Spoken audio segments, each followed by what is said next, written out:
ton kali 1 juta 1 hari gitu. Wah, jadi nggak sanggup kita, ya kan? Diberikan ke kabupaten kota juga nggak sanggup, provinsi juga tidak sanggup karena biaya besar. Tetapi sekarang dengan adanya Maggot, ya 1 kilo Maggot bisa mengolah sampah sekitar 10 kilo ya, gitu. Jadi semakin banyak Maggotnya, semakin banyak sampah diolah. Itu biayanya sangat kecil, ya kan? Kita tidak perlu pakai listrik, tidak perlu pakai BBM, ya kan? Kasih makannya sampah kita pergi lagi, ya? Pagi kasih lagi gitu. Nah, jadi tidak perlu tenaga yang banyak, palingan untuk mencacah sampahnya yang perlu untuk biaya untuk saya kemarin ke Bapak Ibu sekitar 2 bulan lalu bercerita dengan salah satu produsen Maggot di Mungka, namanya Pak Prima, ya kan? Prima, dia namanya Indolarva, ya kan? Mereka itu anak-anak muda betul, ada sekitar 10 orang, ya kan? Taman ITB, ada yang taman UI, orang-orang PKU 50 kota semua. Karena pandemi kemarin mereka pulang, ya kan? Dan ada juga yang sudah bekerja di situ, ada yang bekerja di bank, ada bekerja di perusahaan asing gitu. Tetapi karena dilihatnya potensi Maggot besar, dia pulang sama Bu, ya, ke 50 kota. Sekarang peternak Maggot gitu. Salah satu yang Prima ini orang tuanya mempunyai kolam ikan dan ternak ayam.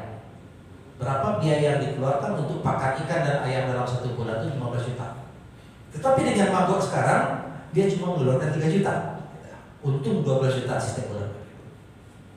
Itu kalau kita beternak ikan di rumah sekarang ya, itu sangat menguntungkan. Nah, dan hasilnya bagus, cepat. Ada kemarin saya tengok juga sekitar 4 bulan lalu, namanya Pak di Solo Selatan, ya kan? Itu juga peternak Maggot. Sudah 3 tahun peternak Maggot untuk ayam dan ikan lele. Biasanya kata Bapak itu ayam potong yang dia hasilkan, ayam kampung itu 6 bulan baru bisa diantar ke ruang makan. Tapi dengan Maggot 3,5 bulan sudah bisa diantarkan dengan berat yang sama. Jadi potensi Maggot ini untuk pakan ikan dan pakan ayam sangat besar, proteinnya tinggi. Tetapi untuk ayam bertelur, tidak cocok. Nah, cuma 30% bisa dibeli Maggot karena dia cepat berkembang dan gemuk sehingga tidak bertelur gitu. Tapi kalau untuk ayam potong, ayam peternak ayam daging itu sangat cepat. Itu dari orang-orang yang sudah melakukan di berbagai tempat, ya kan? Jadi saya rasa ke depan dari bapak-bapak ibu yang masih sekarang berminat dan sedang mengembangkan budaya Maggot di daerahnya sangat potensi sekali untuk menjadikan Maggot sebagai pakan ternak dan ikan di tempat masing-masing. Dan nilai jualnya juga sangat tinggi, ya kan? Jadi jangan ragu-ragu nanti mengolah sampah kita menjadi Maggot. Lanjut. Ini sedikit Bapak Ibu pengetahuan kita bahwa selama ini cara pengelolaan sampah kita itu seperti ini Bapak Ibu. Ya.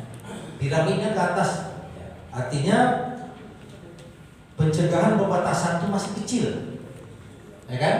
Guna ulangnya masih kecil, daur ulangnya masih kecil, sehingga tumpuan terakhirnya di TPA Bapak Ibu. Itu yang berdiri lama, semua sampah dioper ke TPA. Tapi dengan paradigma baru kita balik, ya kan? Artinya pencegahannya diperbesar, artinya kurangi memakai sampah plastik seperti itu, memakai sampah atau tas daur ulang untuk ke pasar, ya kan? Tapi kalau daur ulang pakai tas keranjang itu dipakai, kita tidak lagi membeli asoy atau asoy, gitu, ya kan? Kita semua bisa dimasukkan dalam tas dan itu bisa digunakan berulang. Kemudian guna ulang juga yang saya baca tadi. Kemudian daur ulang, ya kan? Kita perbesar porsinya. Kemudian baru ke TPA yang sedikit. Nah, jadi kita bilang tadi residu saja yang disampaikan ke TPA. Kalau kita bisa hitung itu Bapak Ibu, sampah residu itu paling banyak 15% dari semua sampah. Tapi sekarang enggak, 100% masuk ke TPA, ya kan? Paling banter sekitar 95%, 5% yang diambil sampahnya sama pemulung, pengepul segala macam. Ya, lanjut. Ya. Oke, lanjut aja. Nah, jadi seperti yang kita bilang tadi Bapak Ibu, itu pemerintah sudah mengeluarkan peraturan terbaru yang namanya Perpres 97 tahun 2017 yang menargetkan pada tahun 2025 itu sampah dapat terkurangi sekitar 30%. Kemudian tertangani sekitar 70%. Artinya 100% sampah itu di masing-masing kota sudah dapat terkelola. Dan target ini yang kita coba capai sekarang Bapak Ibu, termasuk dengan melakukan uji demo. Ya, lanjut. Ya, lanjut. Kalau kita lihat di Sumatera Barat Bapak Ibu ya, itu jumlah timbulan sampah kita per tahun itu 1,6 juta ton, atau dalam per hari itu dalam 2.200 ton per hari seluruh kabupaten kota. Betapa banyak sampah kita, ya kan? Kalau kita lihat sampah terbanyak itu, ya kan, di Kota Padang, hampir 500 ton Bapak Ibu. Dan sekarang kondisi di TPA air dingin itu tidak bisa menampung sampah. Dan untuk mencari aturan lain, Kota Padang sekarang mencari TPA baru, tapi tidak ketemu, tidak ada tempat, tidak ada lokasi. Nah, kemarin ditawarkanlah sama perusahaan asing untuk mengolah sampah di TPA itu menjadi RDM, artinya untuk bisa menjadi bahan bakar seperti batu bara, seperti tidak sama seperti batu bara yang dimanfaatkan oleh PT Semen Padang dan PLTU Telusiri. Tetapi biaya juga besar, biaya juga besar. Tidak ada untung, ya kan? Tapi sampai sekarang belum juga bisa jalan. Nah, jadi semua sampah di Kota Padang yang sekitar 500 ton lebih per hari itu masih dibuang ke TPA dingin. Kalau Bapak Ibu datang ke TPA dingin sekarang itu, ya sudah seperti gunung. Tidak lagi datar tapi sudah seperti gunung. Belum lagi 1 tahun, 2 tahun, 3 tahun, 4 tahun atau 5 tahun mendatang. Ini yang jadi problem kita terutama di Kota Padang. Kemudian yang lain adalah yang cukup tinggi adalah Kabupaten Agam, ya kan? 197.000 ton, 197 ton per hari sampahnya. Jadi itu sebagian Bapak Ibu dibawa ke TPA Regional Perhubung, kemudian sebagian lagi dibawa ke TPA Manggih yang ada di Kabupaten Agam, di bawah di Baso. Nah, jadi kemudian yang untuk TPA Regional Solo kita melayani ada 2 kabupaten kota Solo dan Kabupaten Solo. Nah, ini yang dilakukan oleh provinsi. Nah, di sini juga polusi sampah kita setiap hari meningkat terus karena belum ada pengurangan secara signifikan di sumbernya. Lanjut. Kalau kita lihat Bapak Ibu komposisi sampah itu sekitar 39,24%. Kemudian itu sekitar 86% adalah sampah organik. 14% cuman yang posisi sekarang ya, bisa kan 86% sampah organik itu yang betulnya potensi untuk kita olah kembali untuk mangrove. Sedangkan sampah-sampah lain sekarang sudah bisa didaur ulang ya 40%, cuman masih sedikit ya yang dapat dimanfaatkan. Contohnya untuk kerajinan, dan kerajinan pun sekarang rasanya tidak bisa terjual. Jadi semua sampah biasanya dikumpulkan pemulung atau pengumpul dan dijual ke pabrik untuk didapat daur ulang kembali menjadi butiran-butiran plastik. Ya, lanjut. Kalau kita lihat dari target pelayanan Bapak Ibu saat ini di Sumatera Barat, ya penanganan itu harusnya sudah berjalan 48%. Sedangkan 41% itu belum terkelola. Jadi masih banyak Bapak Ibu ya sampah kita di Sumatera Barat yang belum terkelola. Artinya 11% baru terkurangi dari target kita 30%, 11% baru jalan. Kemudian 48% yang tertangani oleh pemerintah. Sedangkan sisanya 41% itu yang tidak terkelola sama sekali Bapak Ibu. Itu yang terbuang ke sungai, ke jalan, ya ke pangkal jembatan, gitu kan, ke selokan, ke laut, gitu.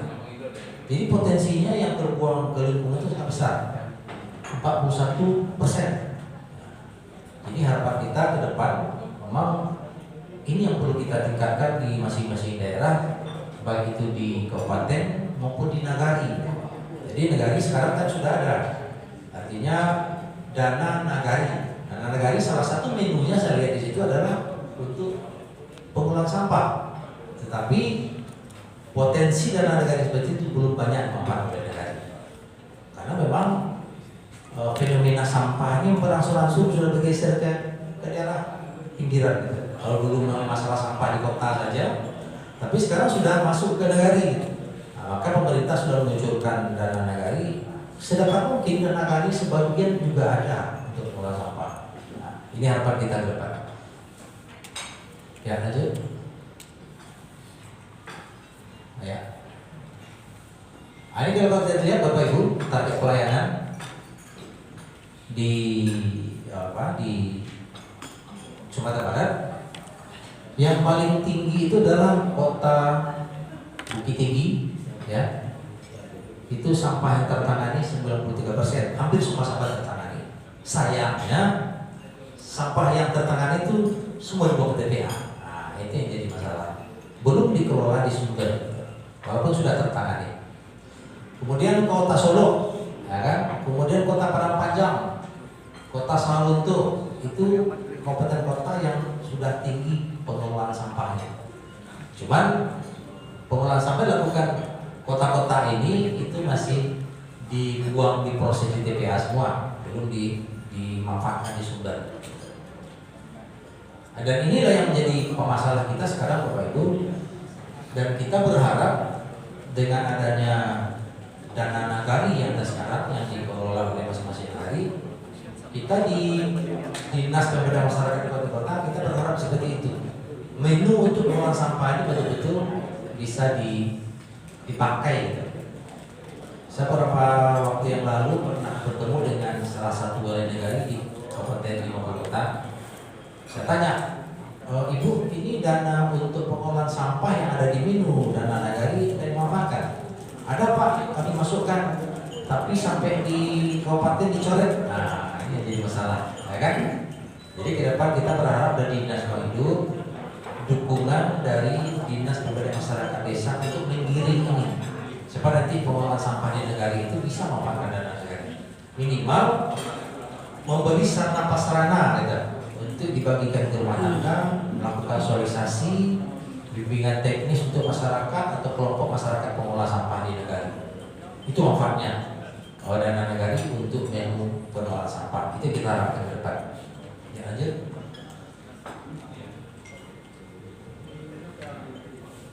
Ya, nah, ini Bapak Ibu. Jadi pengelolaan sampah seperti kita sampaikan tadi itu ada dua sisi. Pengolahan sampah di sumber, pengolahan mengolah sampah di TPA. Jadi yang pengolahan sampah di TPA ini yang sekarang masih besar kapasitasnya, sedangkan pengolahan sampah di sumber itu masih kecil. Padahal potensi yang bisa kita kembangkan pengolahan sampah di sumber itu bisa dengan TPS 3R, bisa dengan bank sampah, ya kan? Yang dilakukan dari komunitas-komunitas tertentu.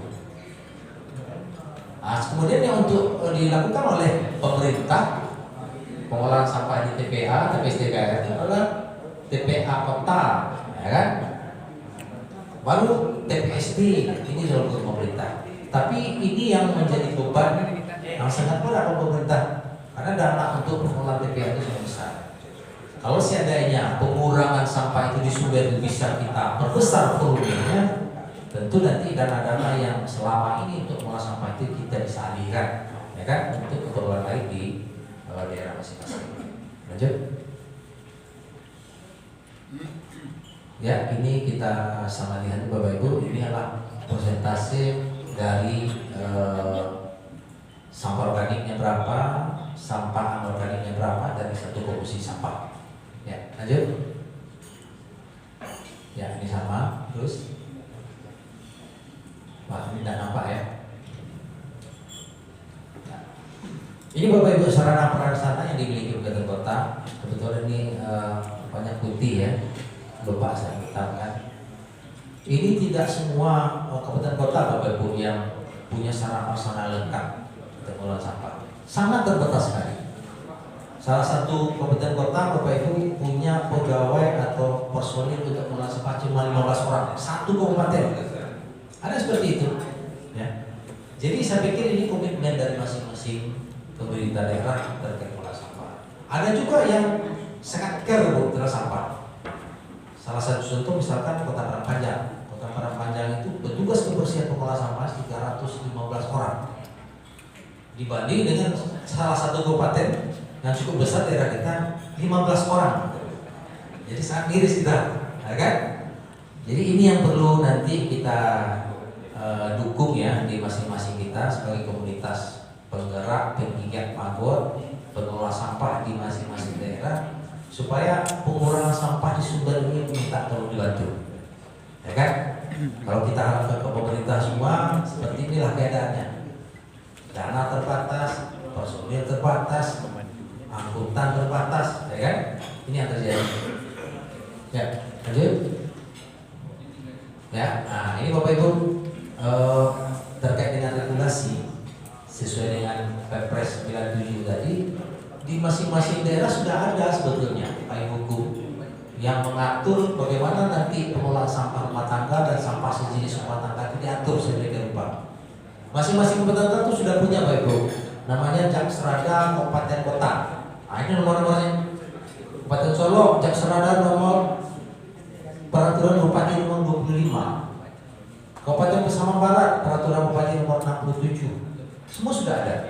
Baru kemarin ini yang masih terdengar adalah Kabupaten Kepulauan Mentawai yang masih belum membuat peraturan bupati tentang pengelolaan sampah.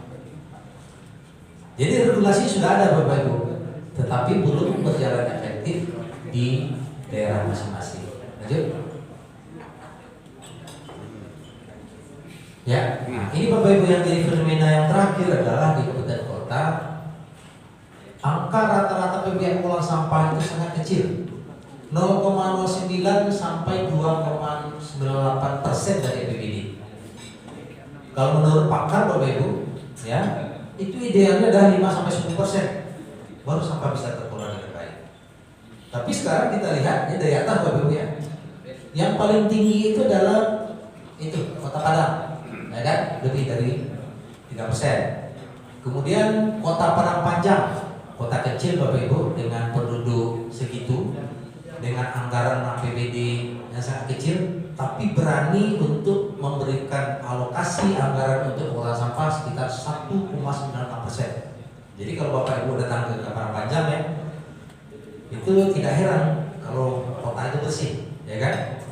Untuk menggaji pegawai yang 315 orang berapa, untuk membeli angkutan berapa, becak motornya berapa, karena 1,9% dari PBD. Tapi ada Bapak Ibu yang kita lihat dari daerah yang sangat minim gitu anggaran untuk sampah, ya kan? Kalau kita lihat di sini Kabupaten Padang